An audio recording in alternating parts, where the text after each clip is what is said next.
Hey everyone! Flail and VG combo is one of the strongest weapon combinations for PvP support in New World.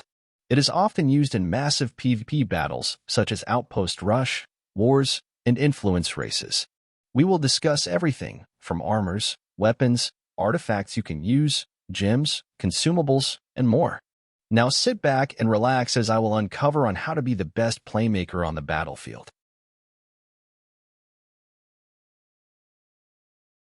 Firstly, we will talk about the armor you can use.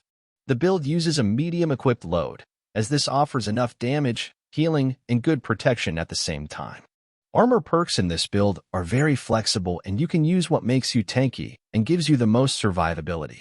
The most useful perk that provides protection at all times is health. The perks increase your max health points and it makes you take more damage from all the sources. Many players consider it almost mandatory. Then I would recommend that you get the maximum value of invigorated, so 4 perks. This one reduces the duration of rend, weaken, and most importantly disease debuff duration.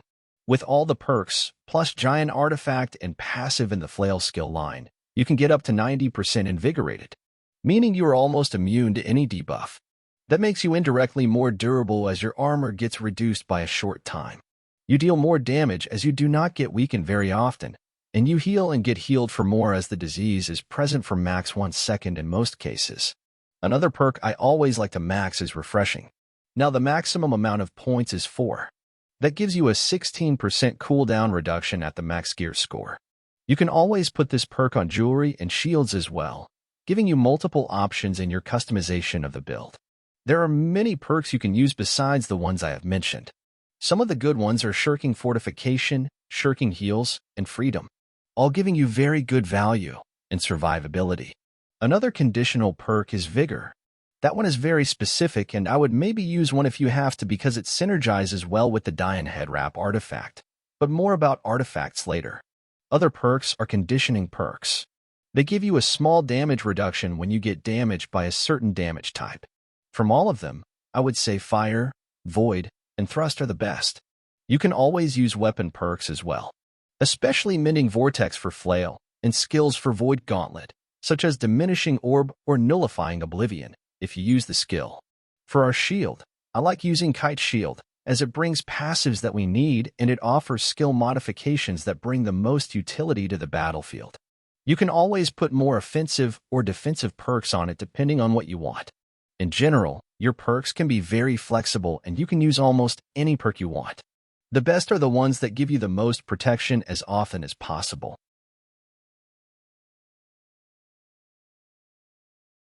With all the armor perk options in mind, we can now think about what artifact you want to use depending on your preference and playstyle.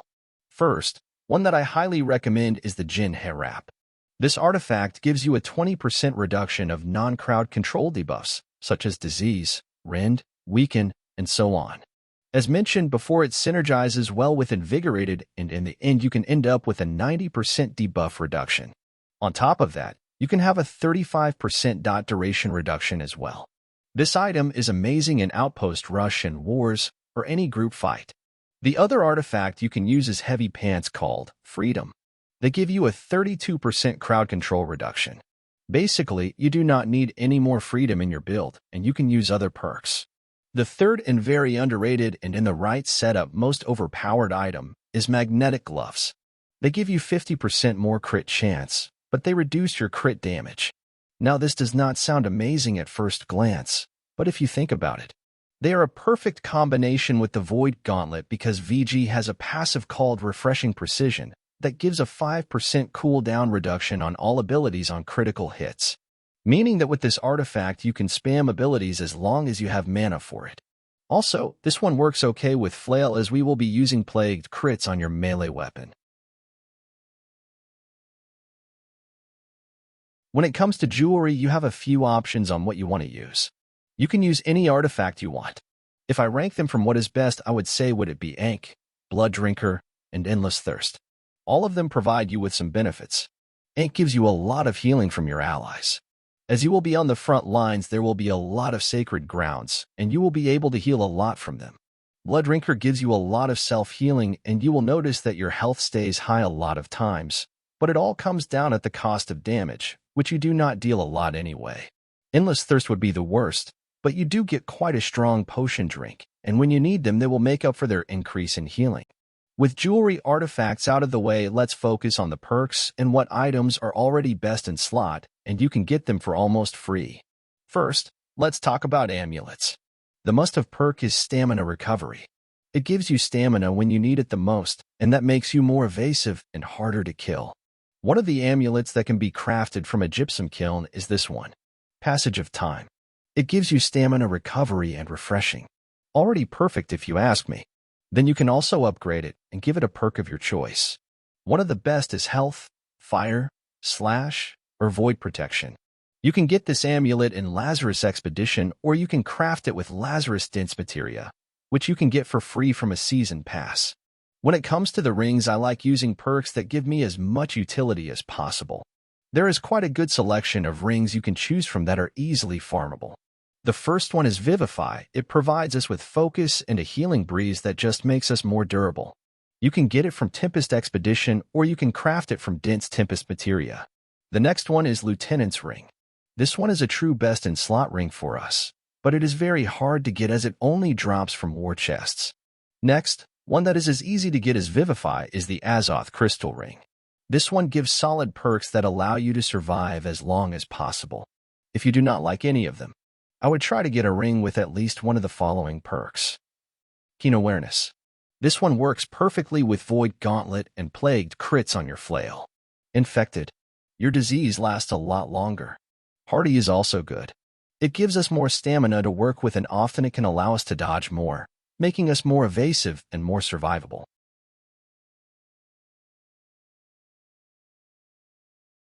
With armor, artifacts, and jewelry covered, we can move on to weapons. For Flail, we will focus on supportive perks that offer some sort of value to our team and us. My perfect perks are Plagued crits and Keen. Then you have a few options with Keen Speed, Keenly Jagged, or some of the skill perks like Burdening Smite or Mending Vortex. This provides a good mix of some damage and utility with disease debuff. When it comes to skills, I like using Arcane Smite, which staggers the opponent and gives some solid life steal to your allies when they enter the hazardous area. I will tell you some tips and tricks on how to play this build later in the video. Moving on. As you are the support in the battlefield, you want to provide as much buffs to your team, and Vortex gives them a lot of them. The main passive is this one, Flailing Stability. It simply gives crowd control immunity for a few seconds. This allows your team to all-in into the fight, without the worry of being interrupted. The only main counter to this buff is Orb from Void Gauntlet, as with its perk Diminishing Orb reduces the duration of such buffs. As final skill, I love using Trip. It knocks enemies down, and it applies very good rend and a hard-hitting heavy attack.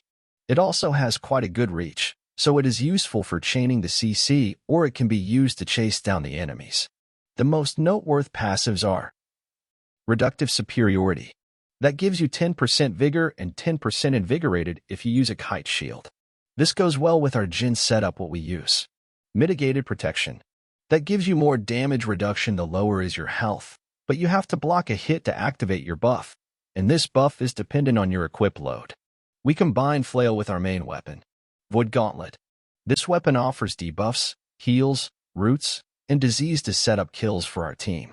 Most of the time you will be using this weapon as primary. The perks for VG are very simple. The mandatory perk is Keen. It must be used because every time you crit, your ability cooldown gets reduced. This on top of your already high CD with 4 refreshing perks and a Kite Shield, you will be able to use your skill at a very low cooldown. The next perk that I always want to have on my weapon is a Petrifying Scream. Scream as a skill is usually used to lock down the enemy and kill them in a short time when they are rooted. The perk allows us to also put disease on the opponent, making him very vulnerable and easier to take down. The third perk is always very flexible, and you can use almost anything you want. Perks I like are Keen Speed, because you can be everywhere on the battlefield. Refreshing Move. This one allows you to have even lower skill cooldown. Plagued Crits, for even bigger disease debuff spread. Now let's take a look at the VG skill tree that I like to use. The main skill that deals the most damage, it heals and debuffs the enemy, if you have the perks, is Orb of Decay. Honestly, this skill is very underrated, but it basically almost removes buffs from the enemy, and it is in my opinion the most useful skill as a support. The next skill that is a must-have is Screen. I like using it when the enemy is below half of his HP. That makes them rooted and hard to come back from certain death. The other skill is up to you. In my view, you have two options. Oblivion, that is more area of effect focused, and it is for bigger fights. Or Full Tether for 3v3 or smaller fights. The most notable passive is Refreshing Precision, which gives a 5% cooldown reduction on all abilities on critical hits. The others on the left tree help a lot as well. When it comes to weapon artifacts, you can use both Odo or Lifetaker. Both have very good perks that will help you with some utility and survivability. When you will want to decide what perk you will put on this weapon, I would put Petrifying Scream or Orb perk on the Lifetaker. On Odo, I would put Plagued Crits or Keen Speed or Trenchant Rend. When it comes to attributes, it's very simple. Try to get 350 Constitution and 200 Focus. I split the stats this way because you get maximum protection from Con, and at 200 Focus you get a passive that increases buff duration. The rest can be put into Strength, and you are more than fine when it comes to attributes.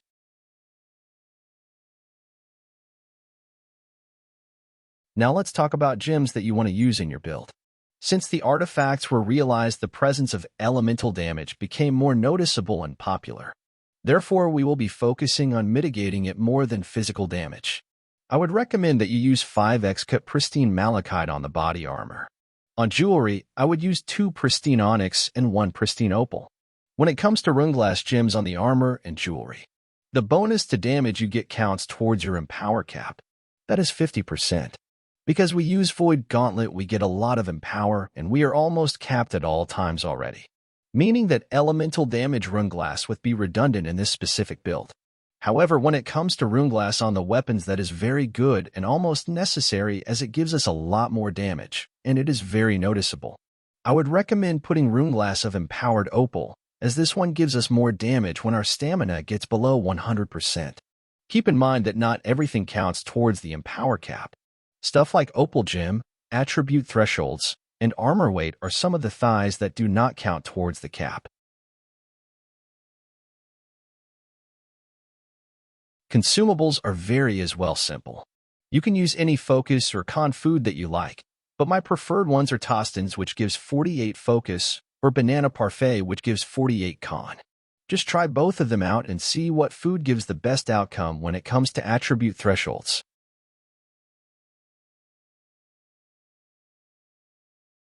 With the build covered, I would like to tell you some of the tips on how to use the build as well as possible.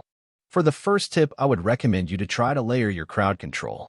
For example, you want to engage with your Arcane Vortex to stagger the enemy. Then you follow it up with a trip, knocking the opponent down.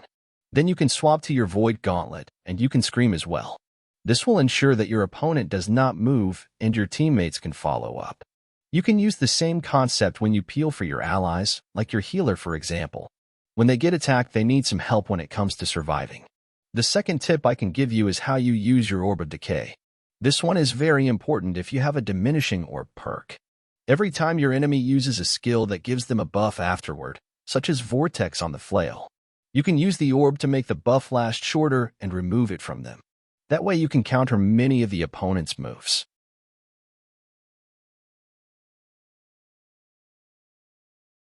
To summarize this Flail VG build, we can say it is very useful in countering your enemies with all your VG skills. It is good at providing your team with buffs and crowd control that allows your teammates to deal as much damage as possible. This build is very flexible when it comes to gear that you use. As long as you keep in mind that you are the support and your role is to allow your teammates to deal the damage in a fight. I have been playing supports all of my gaming career, and I have to tell you, there is nothing better than seeing you in the fight because you made it winnable with your support. You are the playmaker in the fight.